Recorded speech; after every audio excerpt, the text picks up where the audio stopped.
Hey guys, welcome back to my channel. Today's video is going to be a fairly quick tutorial on just tips for editing makeup in Photoshop.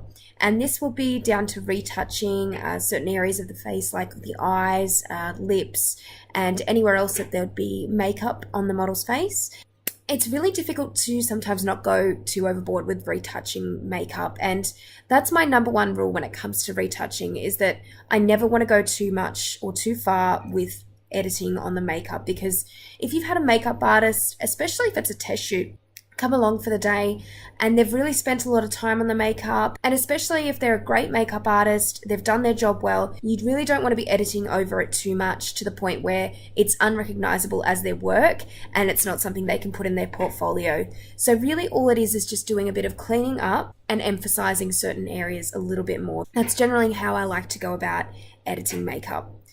So first thing I'm going to do in this image is focus on the eyes. I might actually just do the left eye first. And I'm going to create a new layer. So I'm just going to create a copy of the background layer. And I'm also going to create my dodging and burning layers. So I do this using curves adjustment layers. And I've done this in a lot of tutorials before.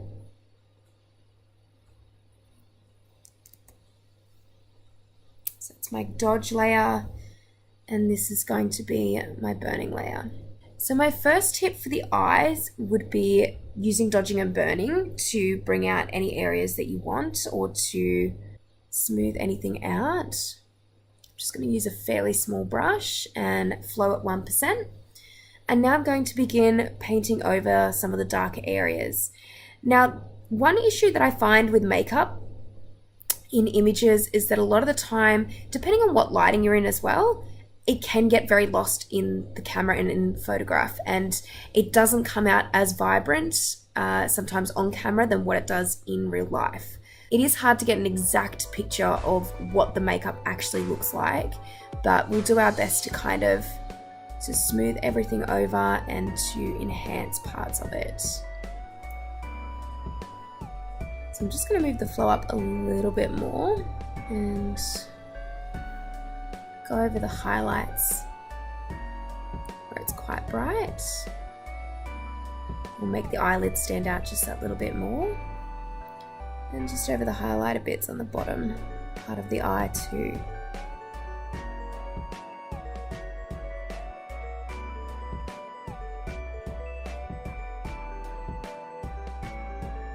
So just wanting that highlight to stand out as much as possible.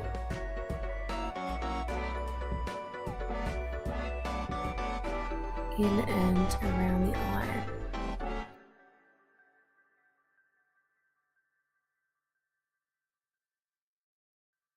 So what we're also going to do is we're going to use the burning layer next, and we're going to go over part of the eye, because this is actually meant to be more of a brown sort of smoky eye, and it doesn't come off very well in camera because of the lighting that was used, and it just kind of looks a little bit more like she doesn't have makeup on.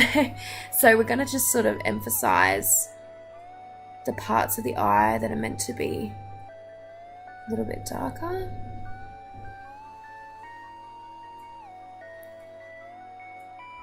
And just deepen up some of the darker areas there.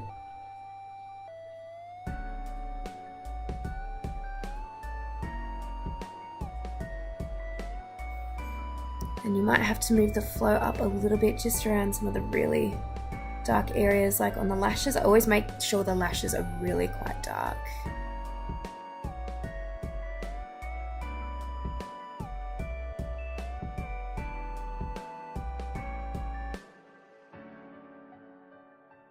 Just going to brighten up a little bit under the eye as well.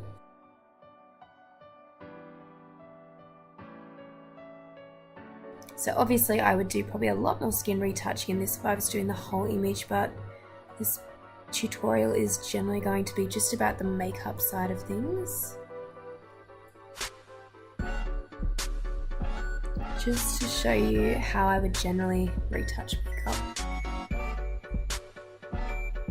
And this can be a very long process if it is a beauty image as well. And I'd also usually go over the brows as well and darken them up a bit.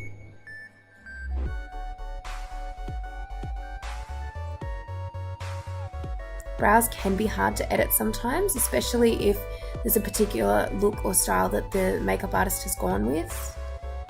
Sometimes you can brush the hairs up and they sort of have to be in a specific position, or they're meant to be.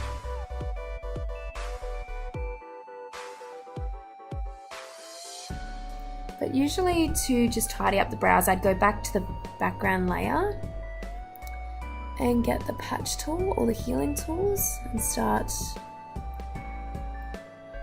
just cleaning those areas up a little bit more.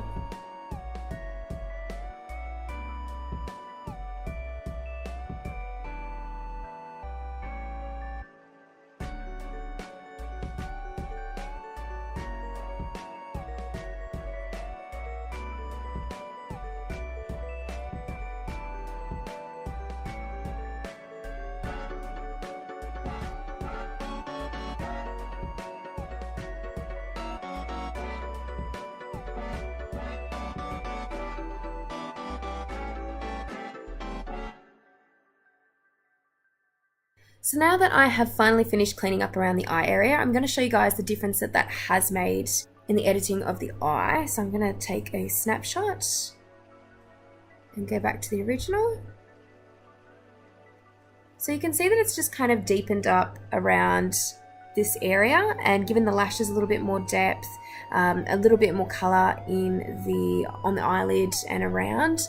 And the one thing that I probably would change next was to do maybe a selection just around the eye makeup. Although you can do this with the skin tone as well. And I think in this instance, we really need to take away some of that warmth. So I'd probably choose a selective color adjustment layer. And I would start to sort of maybe move the magentas down a little bit, the yellows slightly, and just kind of get that more brown effect back a little bit more.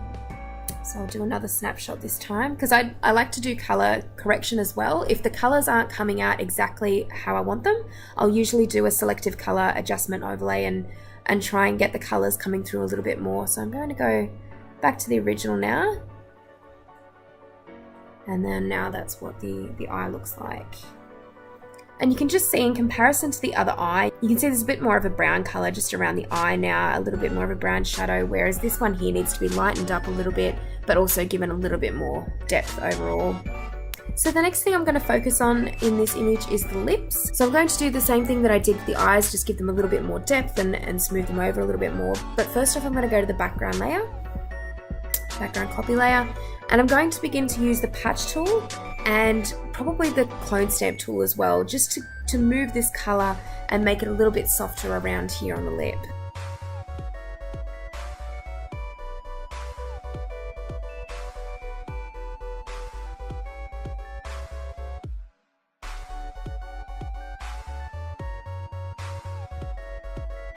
So I'm just going to sample and start to move over the lip. I'm going to have a lower opacity though, probably about half that.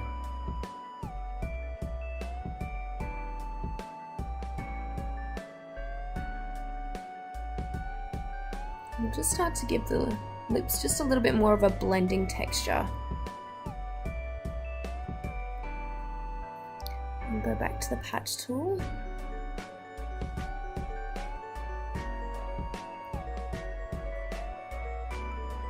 To blend that in a bit more.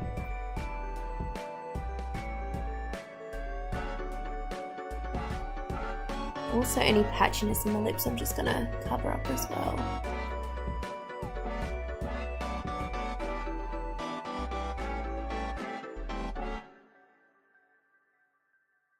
I'm also going to get the clone stamp tool and start to get a small brush, a low opacity, and just start to go over the top part of the lip to sharpen it up a little bit more. You can also use liquify to do this around the mouth.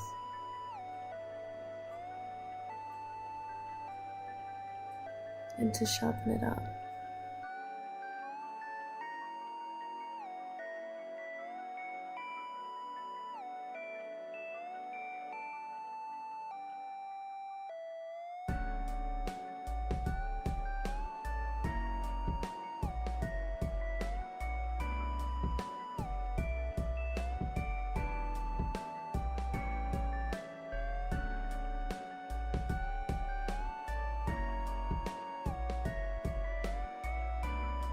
And now I'm going to go back to dodging and burning and start to just fill in certain areas a bit more with light.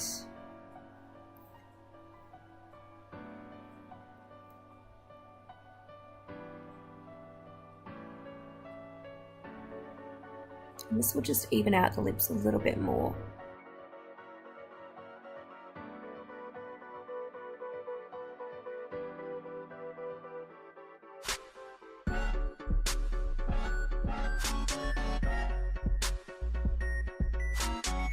I usually just go over the highlighted parts of the lip as well,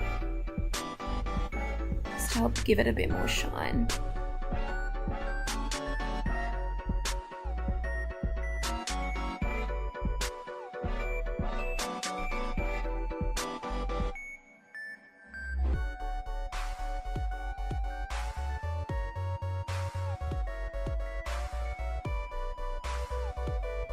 And then sometimes I will also get the eyedropper tool and select part of the lip colouring, and then I'll just create a new layer, and then I'll just start painting over the lip.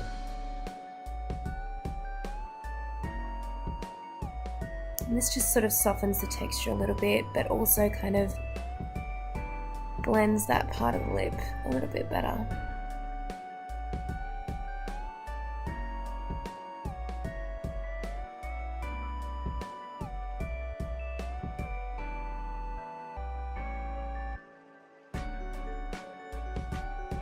And now I'm going to zoom out and show you guys a before and after of the lip. So this is the before and this is now the after. So it's a little bit more smoother. It definitely looks a little bit cleaner overall, and we haven't affected the makeup too much. You know, the colour's still there. It's just really tidying up certain areas of the lip. So there's a couple of tips that I have, or a couple of techniques that I like to use when editing eyes and lips and eye makeup and lip makeup. And if you guys have any particular tips for editing makeup in Photoshop, definitely feel free to let me know in the comments section below and let everyone know your tips as well. Thank you guys so much for watching, and I will see you next time. Bye!